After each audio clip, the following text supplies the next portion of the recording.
Don't you feel like you're in the presence of God? Amen.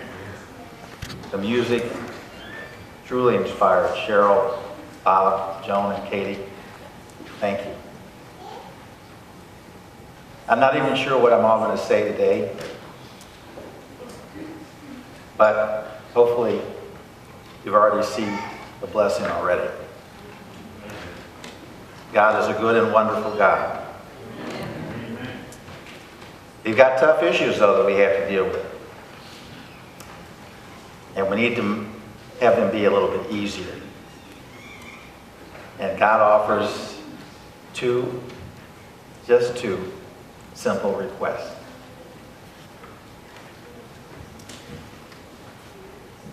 So think about it as two funnels.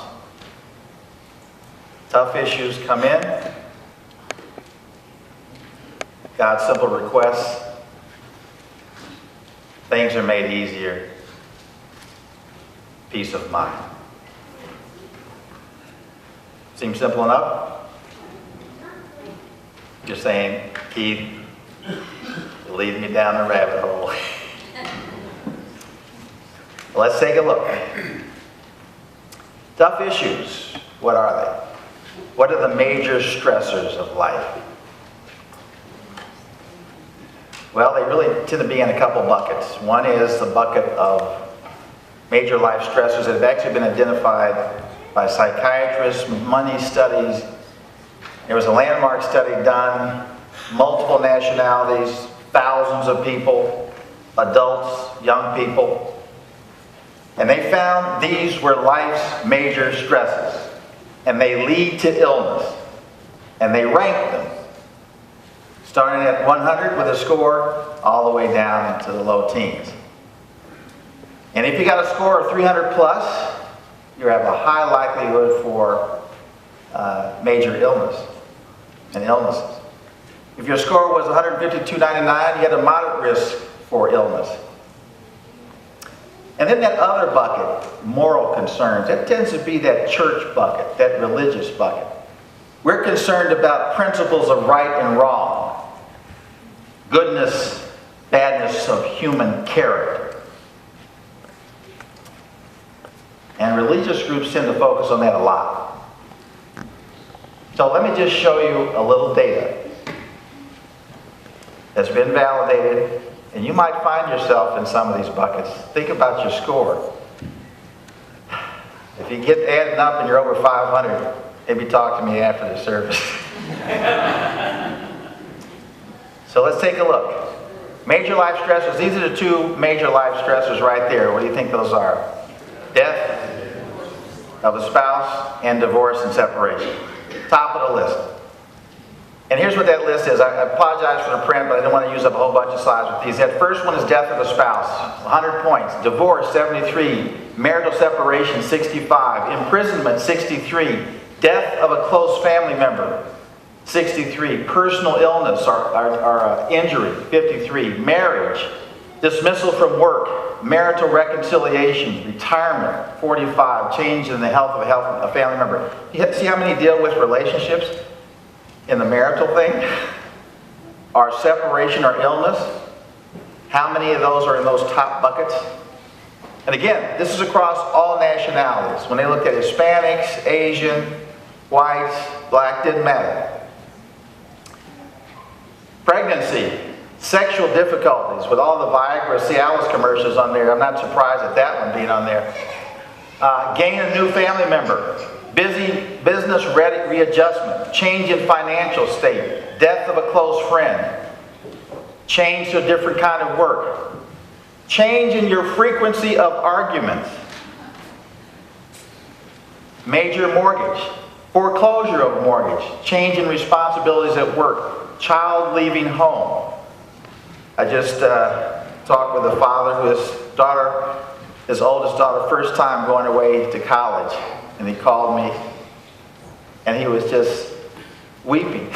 He was in tears. He was a broken man. He just couldn't get over this. His daughter is away in college, many miles away. Trouble with the in-laws. outstanding personal achievement. Remember, these stressors can actually be on the positive side, but they cause stress. Spouse starts or stops work. And then the final list for adults is beginning or ending of school. So parents get stressed at the beginning and the end of school. Living conditions, trouble with the boss, changing working hours, residence, schools, recreation. Then all the way at the bottom, you got their vacation, Christmas. All those are risk factors that have been validated. Anybody had a score over 300? Don't put you. Oh my goodness, hands were going up right away. All right, now what about the young people? What's their stresses like? You know, it's not exactly the same, but they. So this is the youth. Death of a parent. Unplanned pregnancy, abortion. Getting married. Divorce of parents. Acquiring some kind of visible deformity. They're very much, you know, how do I look? It's a peer kind of thing. Fathering a child, jail sentence, marital separation, death of a brother or sister, acceptance by peers. There's a lot of peer stuff there with the younger set, okay? Marriage, death of a close friend, failure of a grade in school. So these are the kind of things, again, stressors for younger folks. Not making an extracurricular activity. They got things to do. They got places to go. And if they can't make it, I remember as a young man, I really wanted to go to this skating thing. And I had done something bad.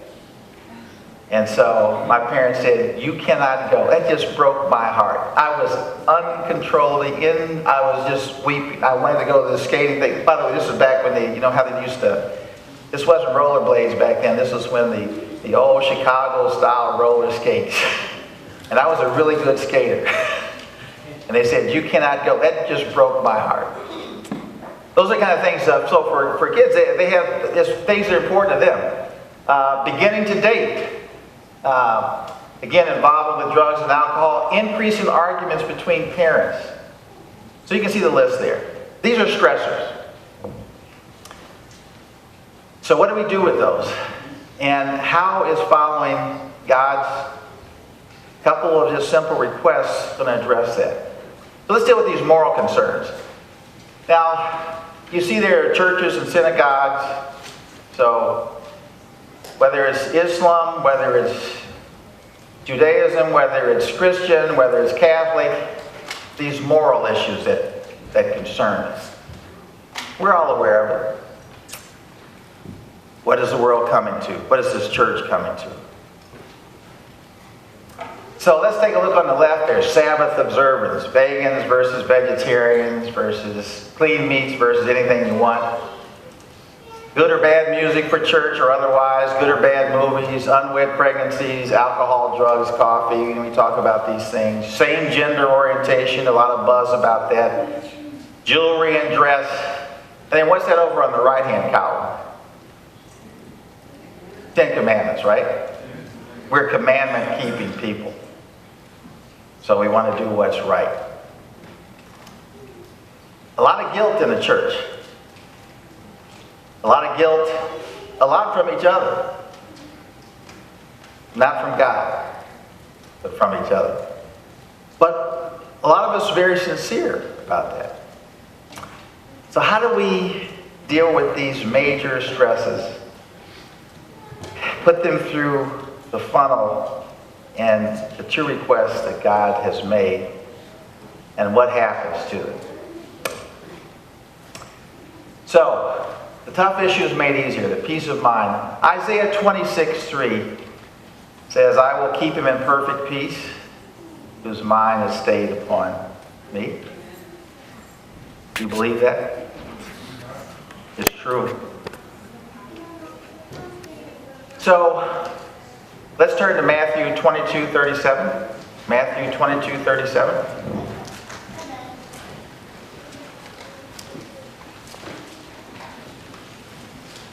This is the first request. Jesus said to him, you shall love the Lord your God with all your heart, with all your soul, with all your mind. At the simple request. Do we really understand what it means? We say it all the time, but do we really? We can throw lots of texts at lots of things, but this is actually the main first place to stop. And then that second one, which is like the first, Matthew 22:39. And the second is like it, you shall love your neighbor as yourself. Those two things, and we're going to see how that is that simplifies things. So we're going to do some testing on that. All right? How that actually works. So often we as Christians think that we are loving the sinner and just hating the sin. That's what we say. But how we say our words and how we do our actions are saying otherwise. We are often very self-centered while thinking we are loving. I've been guilty of that. How do we avoid it? Because as Larnell Harris sung, if you don't stop first there, everything else is like making noise. You can be the best prophet, you can be the best teacher, doesn't matter. That's the sad part. So remember the words of Paul. It says, what really matters and what really is love. So you see those big print down at the bottom? If you're not doing those things, then just stop.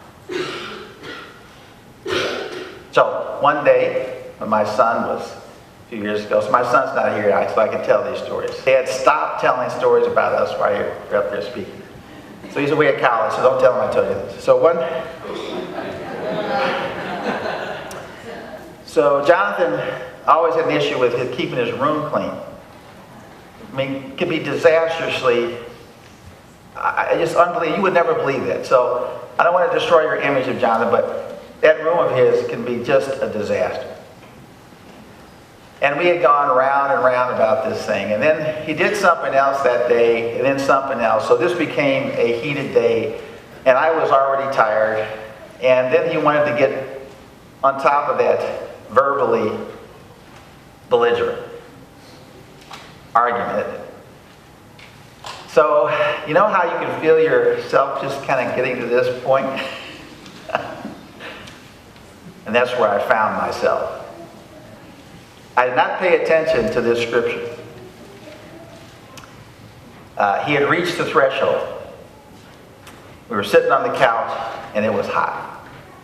Stuff was going back and forth verbally. And it's something I rarely ever do, but I did it then. I reached over and I grabbed him. And in one pull, he was on the floor. I'm strong, I'm big. And you know, right then, it scared me. I said, what am I doing? There's no real love here. I haven't stopped. No matter what I was saying, how right it would have been, it was all for naught. All that did was create rebellion. What did he do? He left that room, stormed up to his room, and slammed the door. It took us a few hours to get back in the same room, and I apologized. And there were tears. But I often think of how many times I have, by the way, this all starts at home. Your Christianity starts at home. You want to know how you are, you ask the people that live with you. They are the ones that know. You all don't know me as well as my family knows me. And my family doesn't know me as well as God knows me. But the beauty of God is, no matter how many of those things that I've done wrong, he first starts with love for you, Keith. I love you, Keith. I unconditionally love you, even in spite of what you did to your son that day. I still love him. So I thought as we think about this, putting this into action, I could go and look back on all those key stressors. Let me just back up a little bit here and just see how we would apply this. The Bible has lots of text in it. There's lots of things that are truth. How do we apply it? So let's just throw a couple of things up there like what you eat. Some of you eat meat. Some of you don't.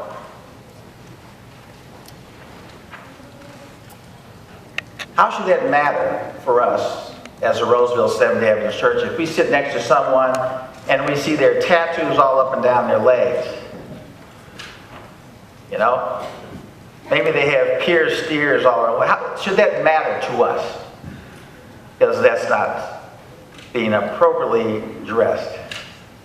What if you find that they come in and you actually smell cigarette smoke on them?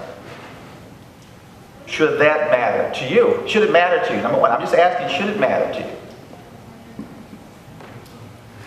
It doesn't matter if somebody's smoking. It's harmful to their health. Does it matter? I mean, obviously things matter. I mean, my son's dirty room mattered. You know, it's a dirty room. The issue is not what we see, but how do we actually deal with it? And here's another thing I thought about with this. You know, we often lift up the prophets as the example, like John the Baptist. How do you imagine John the Baptist dealing with some issues? I mean, you remember the picture of John the Baptist? What is it? He's out there in the wilderness. He's got this, little skimpy camel thin outfit. He's eating locusts and honey. He's out there, and is he kind of like, get it right? I mean, don't you imagine he's kind of like a fire and brimstone kind of prophet? Is he the model? Paul? Peter? Who's the ultimate model? Jesus. Those other folks, they had some issues too. We tend to sometimes lift up the prophets like they were the exact ideal models. They were all just humans like we are. They had their ups and their downs. Remember, John the Baptist was questioning, are you really the Christ? When he got put in jail. We're all kind of like that. Jesus was the example of how you first apply love. If you don't do that first, don't go anywhere else with what you believe in or what you think is right. Even if what you're saying is actually factually true. Don't even bother.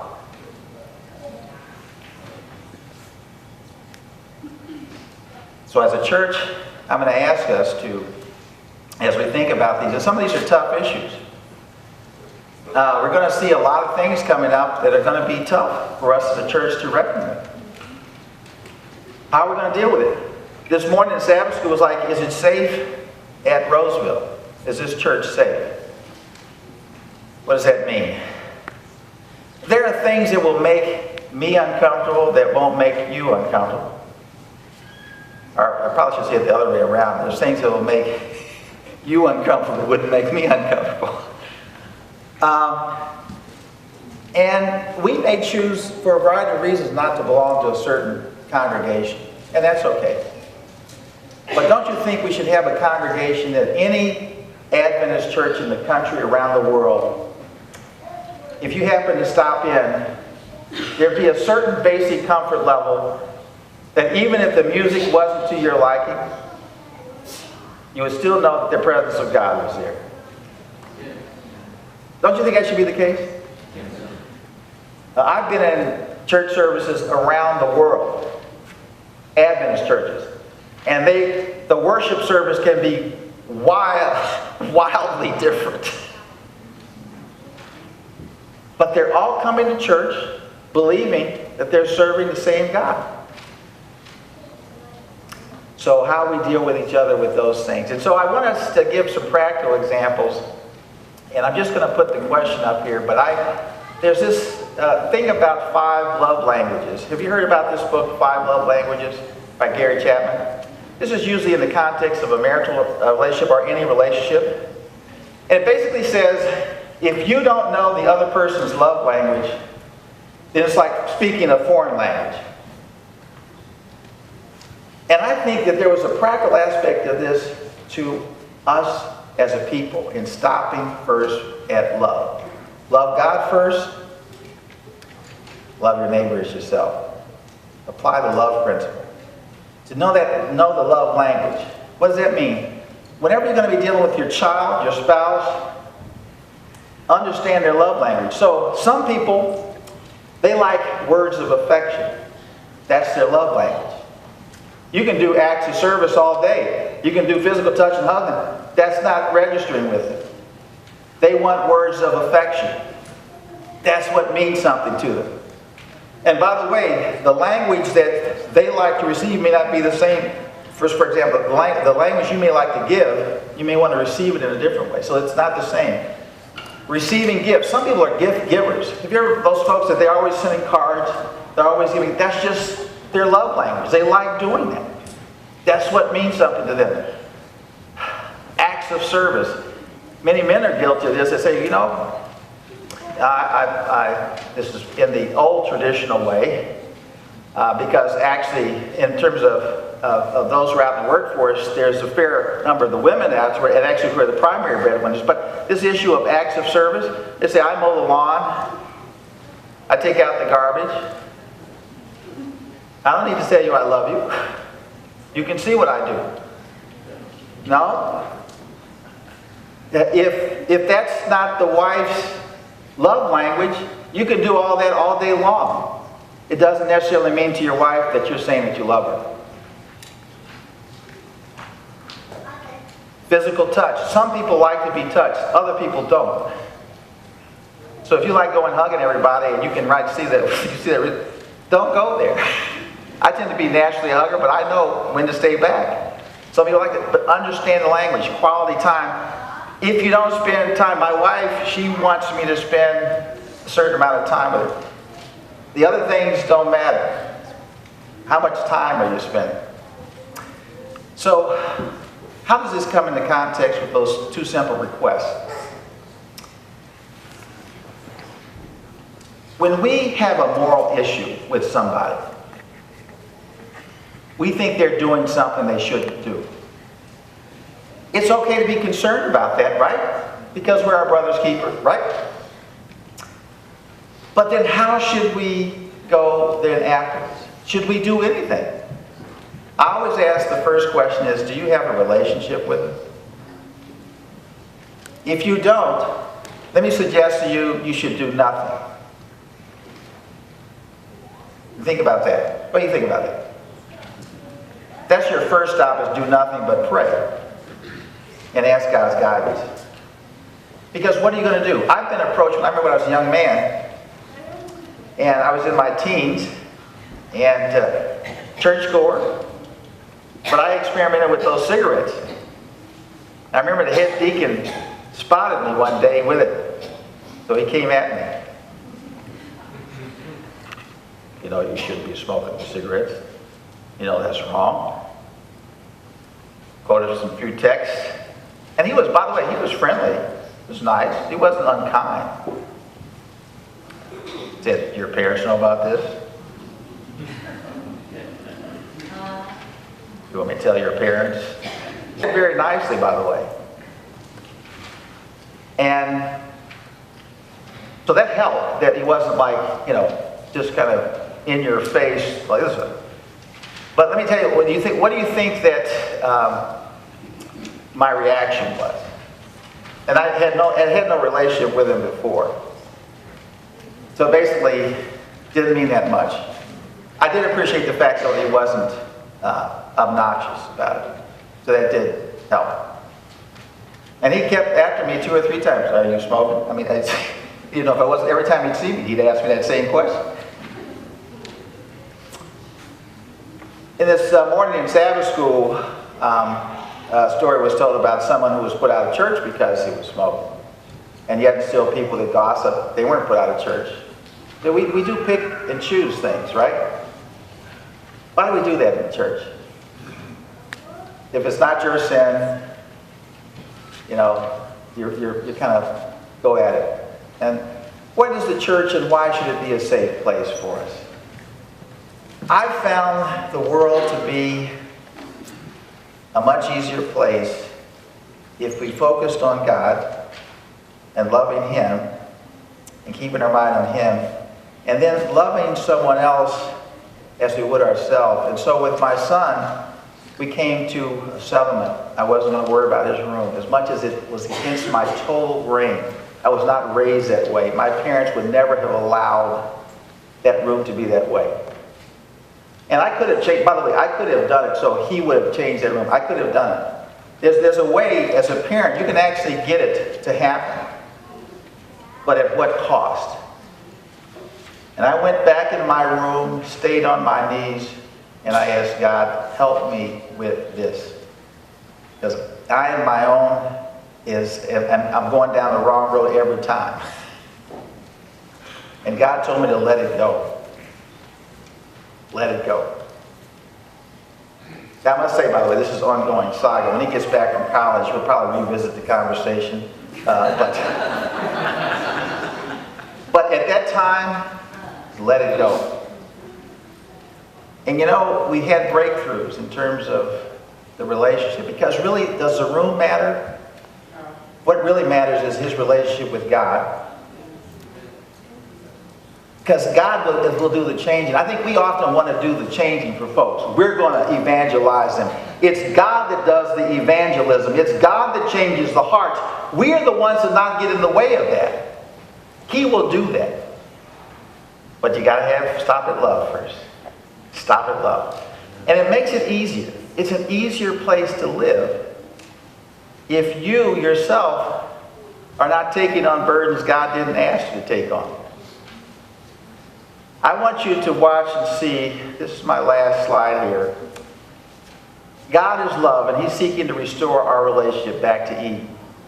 He's given us His all to us. He has words of affection. He's given His life, His gifts, His acts of service. I want you to see this video, which is depicting the life of Christ. It's from the story. And see how He did His love language. They're in these scenes. That's what He did every day. His gifts, His affection, He touched. Look at this as it is played.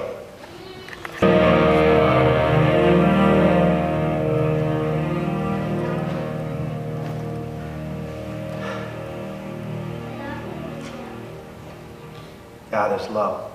Amen. Whether it was Judas, whether it was Mary, He was always kind. He was always patient. Because He was love. Let's always stop at love first. It will simplify the world. It'll make tough things easier. Whether it's death, focus on Jesus. I'm going to have an appeal as he plays this song in the background. This is an appeal that I actually want, if anyone has not, and this song is in this very room. It's about Jesus' love. If you have done something over and over, and you haven't stopped at love first, it's a special appeal for you. As you listen to this song, go ahead and play it, Dave. I want you to raise your hand, and we're going to close our eyes. I want you to raise your hand, and I want you to ask God His forgiveness, and I want you to make amends this week with those. If there's someone who has never given their life to God, I want you to come forward.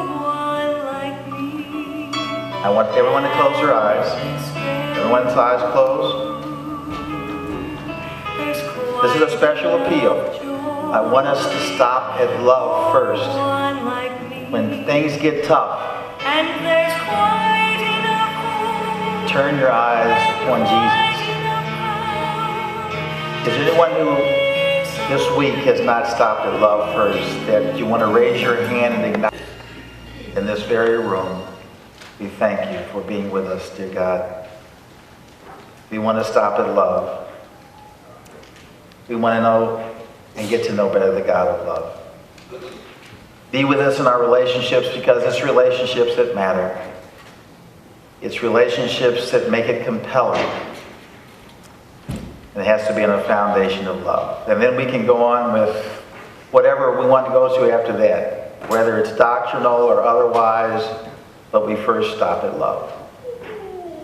Be with us and keep us, and have your face to shine upon us and give us peace is our prayer in Jesus' name. Amen. You are dismissed.